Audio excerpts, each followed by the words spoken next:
They called her Dog Girl long before they learned her real name. In the narrow lanes behind the old textile mill, rumors moved faster than truth, and cruelty moved fastest of all. She was small, thin, always wearing the same gray hoodie with the sleeves too long, the cuffs frayed from nervous tugging. She walked with her eyes lowered, not because she was afraid of the street, but because looking up invited attention, and attention invited pain. Mira lived with her mother in a one-room apartment above a closed bakery. The smell of stale yeast still lingered in the bricks, and when it rained, water leaked through the ceiling in thin, cold lines. Her mother worked double shifts cleaning offices downtown. Mira worked too, after school and sometimes instead of it, carrying boxes at the market, sweeping floors, doing anything that paid a little and asked no questions. Hunger had taught her patience. Silence had taught her survival. The bullies learned quickly that she would not fight back. They were older boys, loud and careless, sons of men who drank and women who were tired. They took turns inventing new humiliations. One afternoon, when the market was closing and the streetlights flickered on, they surrounded her near the dumpsters. Someone laughed and said she looked like a stray. Someone else said strays had to prove themselves. Bark, one of them said, pushing her shoulder. Mira stared at the ground. She could hear her own breathing, steady, controlled, a rhythm she'd practiced for years. Barking meant noise. Noise meant eyes. Eyes meant the beating would stop sooner. She calculated, the way she always did. Bark like a dog, another boy said, mimicking a snarl. She barked. It was short and rough, pulled from her throat like gravel. Laughter exploded around her. A phone came out. Someone clapped. Someone tossed a crust of bread at her feet. Mira didn't move. She let the moment pass over her like cold rain, counting breaths, waiting for the signal that it was over. It wasn't the first time. It wouldn't be the last, they thought. What they didn't know was that Mira's life had another rhythm entirely, one that began when the city went quiet and ended before dawn. Beneath the abandoned tram station, past a rusted gate and down a staircase that smelled of oil and dust, there was a gym that didn't exist on any map. No signs, no mirrors, no trophies on the walls. Just ropes, bags, chalked floors, and the sound of fists meeting pads.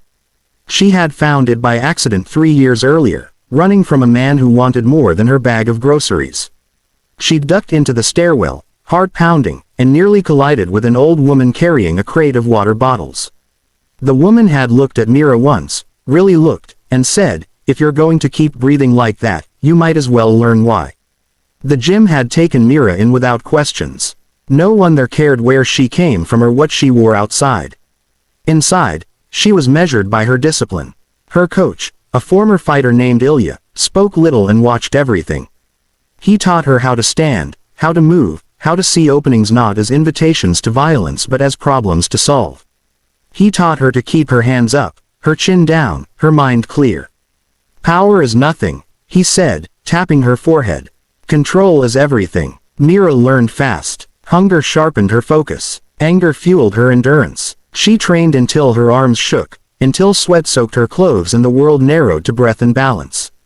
She learned to fall and get up without panic. She learned that pain was information, not a command. She learned to respect the ring, the rules, and herself. Underground fights paid well if you won. They paid nothing if you lost. Mira won, not with brute force, but with patience.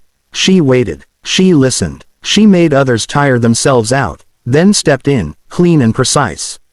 She didn't celebrate. She collected her pay, bought groceries, paid rent, and showed up the next night ready to learn again.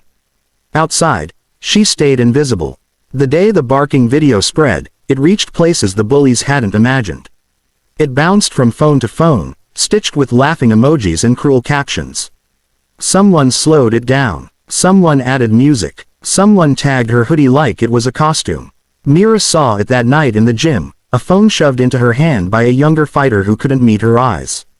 The noise of the room fell away as she watched herself on the screen, small and still, performing humiliation for safety. When it ended, she handed the phone back. "Train," she said. Ilya watched her longer than usual. "You don't owe anyone anything," he said. Mira wrapped her hands. "I owe myself," she replied. The bullies grew bolder. Attention is a drug, and they were drunk on it. They followed her, shouting, filming, demanding performances like she was an animal trained for tricks. They didn't notice how she walked now, how her steps were lighter, balanced. They didn't notice how her eyes tracked movement without staring. The confrontation came on a Saturday afternoon when the market was crowded and the air smelled of spices and sweat. They blocked her path near the closed tram station, the irony lost on them. A circle formed, curious faces leaning in. "Dog girl," one of them called. "Do the thing." Mira stopped. She felt the familiar calm settle over her, the one that arrived just before the bell rang in the ring. She looked up, really looked at them. The laughter faltered. "No," she said. The word was quiet. It cut through the noise. A shove came, then another. Someone reached for her hood. Mira stepped back, her foot finding the edge of the circle. She raised her hands, palms open, a universal signal. "Back up," she said. "I don't want trouble." They heard weakness. They always did. The first swing was clumsy, fueled by bravado. Mira slipped to the side, her movement economical, almost gentle. She didn't strike back immediately. She let the momentum pass, let the boy stumble. The crowd gasped, uncertain. "Stop," she said again. Another swing, this one wilder. Mira blocked, redirected, and this time she responded, a short, controlled movement that put distance between them.